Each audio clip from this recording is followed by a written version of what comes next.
بسم اللہ الرحمن الرحیم۔ السلام علیکم۔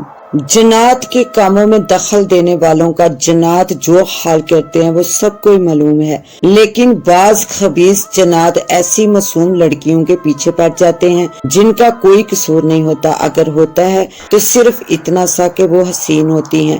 ایک عاشق صفت جن کی کہانی جو اپنی محبوبہ انسانوں میں سے پسند کرنے کے بعد انہیں قتل کر دیتا تھا، ایک ایسے خبیث جن کی کہانی جو ہر خوبصورت لڑکی پر عاشق ہو جاتا تھا۔ لیکن آگے بڑھنے سے پہلے تمام دوستوں سے التماس ہے کہ ہمارے چینل ذرا سی آہٹ کو سبسکرائب کر دیجئے اور ساتھ گھنٹی کے بٹن کو دبا دیجئے تاکہ ہماری آنے والی کہانی کا نوٹیفیکیشن آپ کو مل سکے۔ شکریہ۔ شیری کے انتقال کو آج تقریباً 1 ماہ ہونے کو آ رہا تھا، لیکن اس کی موت کا دکھ آج بھی سارے محلے والوں کو اسی طرح تھا جیسا کہ اس کی موت کے وقت تھا۔ پورے محلے کو سوگوار سی فضا نے اپنی گرفت میں لے رکھا تھا، ہر کسی کا چہرہ اداس نظر آتا تھا۔ لوگ مرتے ہی رہتے ہیں اور دوسرے لوگ ان کے دکھ کو محسوس بھی کرتے ہیں۔ مرنے والے کے قریبی رشتہ دار وغیرہ زیادہ دکھ محسوس کرتے ہیں اور مرنے والوں کو یاد بھی رکھتے ہیں،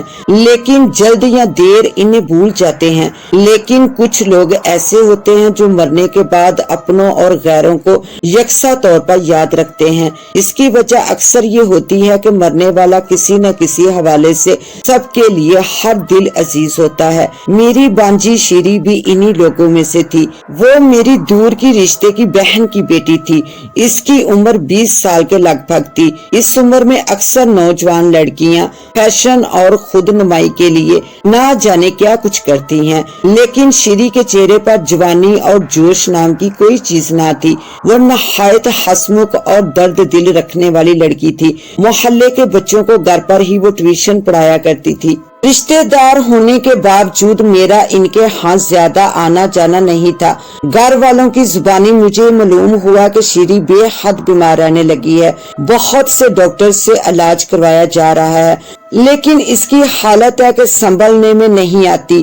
اپنی بیوی کے ساتھ میں جب وہاں پہنچا تو شیری کی ماں سے معلوم ہوا کہ اس کے گھر میں کوئی اسیر وغیرہ ہے اور ایک شخص سے شیری کا روحانی علاج کروایا جا رہا ہے۔ جب میں نے شیری کو دیکھا تو مجھے یقین ہی نہ آیا کہ یہ وہی شیری ہے جسے میں نے کچھ عرصہ پہلے صحت مند دیکھا تھا۔ اب تو اس کی حالت بے حد خراب ہو چکی تھی۔ میں نے اس سے بات چیت کی تو مجھے اندازہ ہوا کہ اس کے ساتھ کسی جن بوت کا یا کسی لڑکے کا مسئلہ ہے، یا پھر اس کا ذہنی توازن بگڑ چکا ہے۔ میں نے اس کی ماں سے اس سلسلے میں بات کی تو انہوں نے بتایا خاندان کے لڑکے تو کم عمر ہیں اور کسی غیر لڑکے کا کبھی یہاں آنا جانا نہیں رہا، نہ ہی شیری بغیر کسی کام سے کہیں آتی جاتی تھی جو یہ کہا جائے کہ محبت کا معاملہ ہے۔ خیر، ان سب باتوں کے بعد میں نے اس شخص سے ملاقات کی جو شیری کا علاج کر رہا تھا۔ وہ شخص مجھے پہلی ہی نظر میں کچھ ٹھیک نہیں لگا، لیکن کیونکہ شیری کے گھر والوں کا اس پر اعتماد تھا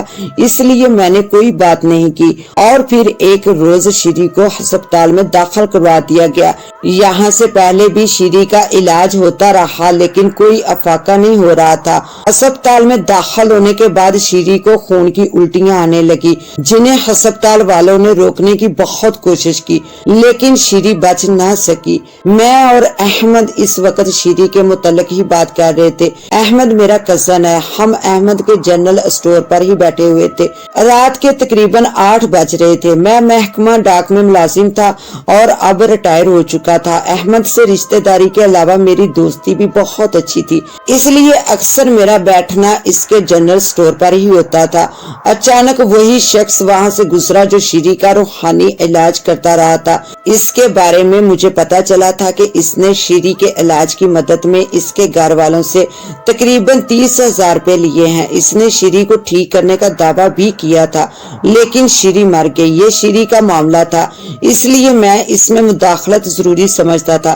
یہ جو انسان ابھی سامنے سے گزرا ہے کیا تم اسے جانتے ہو؟ تو احمد نے کہا یہ کوئی عامل ہے، شیری کا علاج بھی کرتا رہا ہے۔ اچھا علاج کیا اس نے، میں نے تنزیہ کہا۔ ارے بھائی ایسے لوگوں نے ہر جگہ اپنا جال بچھا رکھا ہے، خوب کمائیاں کرتے ہیں۔ احمد نے تلخی سے کہا ہاں، لیکن گزشتہ دنوں مجھے میرے ایک دوست نے بتایا ہے کہ اس کی نظر میں ایک ایسا آدمی ہے جو واقعی ایسے مسائل کو حل کرتے ہیں۔ ارے وہ بھی کوئی ایسا ویسا ہی ہوگا۔ احمد کے لہجے میں تلخی گلی ہوئی تھی۔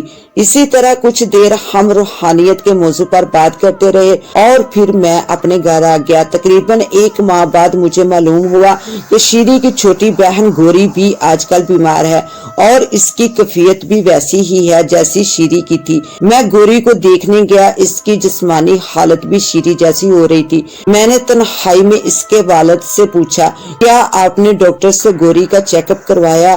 ہاں، وہ افسردہ لہجے میں بولے، اس کی دوائیاں جاری ہیں۔ پھر کوئی افاقہ ہوا کیا؟ نہیں، روز بروز اس کی حالت بگڑتی جا رہی ہے۔ ڈاکٹر کیا کہتے ہیں؟ میں نے حیرانگی سے پوچھا۔ خون کی کمی بتاتے ہیں، یقیناً وہ خون کی کمی پوری کرنے کی دوائیاں بھی دے رہے ہیں۔ پھر افاقہ کیوں نہیں ہوتا؟ معلوم نہیں کیا وجہ ہے، انہوں نے افسردہ لہجے میں کہا۔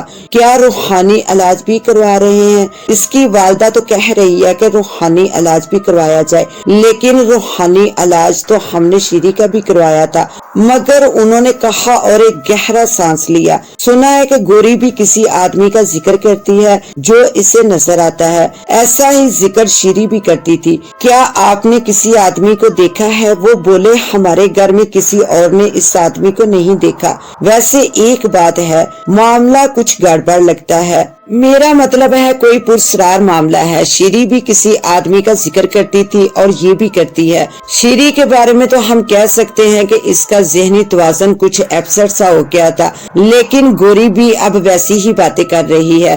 گوری کے والد کچھ دیر سوچنے کے بعد بولے اگر کوئی پرسرار معاملہ ہے تو اس کے بارے میں کوئی اچھا عامل ہی بتا سکتا ہے، اور تم جانتے ہو کہ جو شخص شیری کا علاج کر رہا تھا وہ شیری کو ٹھیک نہیں کر سکا اور اس نے ہم سے بڑی رقم بھی ہتھیا لی۔ اس کا مطلب ہے کہ کسی صحیح شخص کو ڈھونڈا جائے۔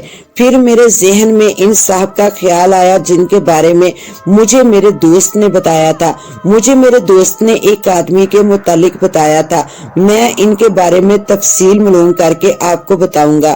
اچھا، گوری کے والد کی آنکھوں میں امید کی کرنیں نظر آنے لگی۔ اگر کوئی ایسا آدمی ہے تو فوراً اس کا پتہ کرو۔ میں پہلے ہی اپنی ایک بیٹی کھو چکا ہوں اور اب دوسری بیٹی کو نہیں کھونا چاہتا۔ آپ فکر نہ کریں، میں کل ہی اس آدمی کا پتہ کروں گا۔ میں نے اپنے بہنوئی کو تسلی دی۔ دوسرے دن میں اپنے دوست صادق کے گھر گیا اور اس سے روحانی علاج کرنے والے آدمی کے متعلق دریافت کیا۔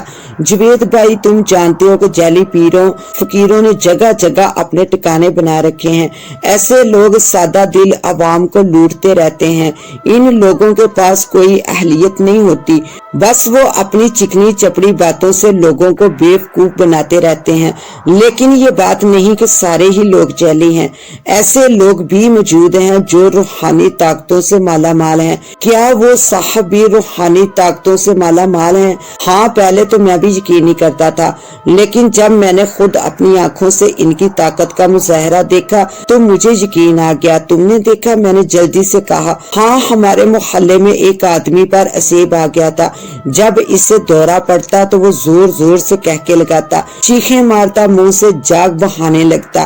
جو بھی اس کے سامنے آتا، خواہ باپ، ماں، بھائی، بہن، سب کو مارنے لگتا۔ 10 افراد کا کھانا وہ اکیلے کھا جایا کرتا۔ رات کے اندھیروں میں اس کی دھاڑیں اور خوفناک کہہ کے محلے والوں کو بھی پریشان کرتے۔ اس کے گھر والے اسے رسیوں سے جکڑ کر رکھتے، وہ رسیاں توڑ لیتا، محلے والوں کو جا کر تنگ کرتا۔ پورا محلہ اور اس کے گھر والے اس کی وجہ سے بہت پریشان تھے۔ انہوں نے اس عمل سے رابطہ کیا تو انہوں نے اس آدمی کے اسیب کو حاضر کیا اور اسے جلا کر بسم کر ڈالا۔ اب وہ آدمی بالکل ٹھیک ہے، آفس بھی جاتا ہے، گھر والوں اور محلے والوں سے بہت اخلاق سے پیش آتا ہے۔ واہ، اس کا مطلب ہے کہ وہ واقعی بہت پہنچے ہوئے ہیں۔ ہاں بھائی، ویسے تمہارا کیا مسئلہ ہے؟ اس نے پوچھا۔ یار، ہماری بانجی ہے گوری، میں نے اسے شروع سے آخر تک تمام بات بتا دی۔ یہ بات ہے تو تم جلدی عامل بابا سے مل لو، بلکہ ابھی چلتے ہیں۔ ہم دونوں کچھ ہی دیر بعد بس کے ذریعے عامل بابا کے آستانے میں پہنچ گئے۔ صادق نے میرا ان سے تعارف کروایا اور سارا مسئلہ میں نے خود ان کو بتایا۔ وہ ایک بریش اور بوڑھے آدمی تھے اور ہم سے بہت اچھی طرح پیش آئے تھے۔ کیا مریسا کو یہاں لا سکتے ہیں آپ؟ انہوں نے ساری بات سننے کے بعد پوچھا۔ نہیں، میرے خیال میں اس کی حالت ایسی نہیں ہے کہ اسے یہاں لایا جائے۔ انہوں نے کہا ٹھیک ہے، آپ رات کو 8 بجے آ جائیے گا، میں آپ کے ساتھ چلوں گا۔ جی بہت بہتر۔ ہم لوگ سلام کر کے واپس آ گئے۔ میں نے واپسی پر ٹائم دیکھا تو 5 بج رہے تھے۔ صادق کو اس کے علاقے میں اتار کر میں بس کے ذریعے آگے چلا آیا۔ بہن کے گھر پہنچ کر میں نے دستک دی تو میرے بہنوئی نے دروازہ کھولا۔ میں ان کے ساتھ اندر چلا آیا۔ میں نے پوچھا گوری کی طبیعت اب کیسی ہے؟ آج اس کی طبیعت زیادہ خراب ہے، انہوں نے روندی ہوئی آواز میں کہا۔ میری بہن تو باقاعدہ رونے لگی تھی۔ صبر کریں آپا، اللہ کوئی نہ کوئی سبب نکالے گا، میں نے تسلی دی اور بہنوئی کی طرف سوالیہ انداز میں دیکھا۔ وہ بولے ڈاکٹر بھی آیا تھا، اس نے دوائیاں بھی دی ہیں لیکن کوئی فرق نہیں پڑا۔ میں ان عامل بابا سے مل کر آ رہا ہوں جن کا میں نے آپ سے ذکر کیا تھا، میں نے کہا تو میری بہن اور بہنوئی کے چہرے پر ایک دم جیسے خوشی بکھر گئی۔ بہنوئی نے جلدی سے پوچھا پھر کیا کہا انہوں نے رات 8 بجے مجھے بلایا ہے، کہہ رہے تھے کہ میرے ساتھ یہاں آئیں گے۔ ٹھیک ہے، میں بھی تمہارے ساتھ چلوں گا، وہ تیزی سے بولے۔ میں نے کہا بہن آپ گوری کا خیال رکھیں، میں انہیں لے آؤں گا۔ وہ بولی اچھا ٹھیک ہے، میں ذرا گوری کو دیکھنا چاہتا ہوں۔ ہاں کیوں نہیں، انہوں نے کہا۔ پھر وہ مجھے گوری کے پاس لے گئے۔ انہوں نے بالکل صحیح کہا تھا، گوری کی حالت آج بہت زیادہ خراب تھی۔ اس کے گال مزید پچک گئے تھے، نقاہت اس کے چہرے سے عیاں تھی، وہ چھت کو گور رہی تھی۔ گوری بیٹا دیکھو ماموں آئے ہیں، بہنوئی نے کہا تو گوری نے میری طرف دیکھا۔ کیسی ہو گوری بیٹا؟ میں نے اس کے سر پر ہاتھ پھیرتے ہوئے پوچھا۔ وہ آیا تھا ماموں، مجھے کہہ رہا تھا کہ مجھے بھی وہ اپنے ساتھ لے جائے گا، اس نے افسردگی سے کہا۔ بھئی کون ہے وہ؟ میں نے نرمی سے پوچھا۔ اس نے جواب دیا وہ کہتا ہے تمہاری بہن کو لے گیا ہوں، تمہیں بھی لے جاؤں گا۔ میں نے کہا ارے ایسی کوئی بات نہیں، تمہیں وہم ہو گیا ہے، دراصل شیری کو بھی وہم ہو گیا تھا۔ دیکھو بھلا یہاں کوئی آدمی کیسے آ سکتا ہے؟ تمہارے کمرے میں کسی اور نے اس کو دیکھا نہیں، اس کا مطلب ہے کہ حقیقت میں کوئی بھی نہیں ہے، صرف تمہارا وہم ہے۔ نہیں وہ آیا تھا، گوری نے کہا۔ شیری باجی بھی کہتی تھی کہ وہ آتا ہے تو کوئی بھی یقین نہیں کرتا تھا۔ اچھا اب آئے تو کہہ دینا کہ اب اس سے عامل بابا ہی نمٹیں گے، تم فکر نہ کرو، ابھی میں ایک عامل کو لے کر آؤں گا اور وہ اس کا خاتمہ کر دیں گے۔ وہ بولی اس کا کوئی خاتمہ نہیں کر سکتا، وہ خود کہتا ہے کہ مجھے اس کے ہاتھوں سے کوئی نہیں بچا سکتا، وہ بکواس کرتا ہے۔ پھر میں نے ادھر ادھر دیکھتے ہوئے بلند آواز سے کہا اے خبیث آدمی، کیوں بچی کو تنگ کر رہا ہے؟ اگر واقعی تو حقیقت ہے تو سامنے آ، میں تجھے بتاتا ہوں۔ پھر میں نے گوری کی طرف دیکھ کر کہا دیکھا تم نے، اگر وہ حقیقت ہوتا تو پھر سامنے آ جاتا۔ گوری نے ایک گہرا سانس لیا اور پھر چھت کی طرف گورنے لگی۔ اس کہانی کا بقیہ حصہ دیکھنے کے لیے پارٹ 2 کا وزٹ کریں۔ اس کے ساتھ ہی مجھے دے اجازت، ملتے ہیں انشاءاللہ پارٹ 2 میں، تب تک کے لیے اللہ نگہبان۔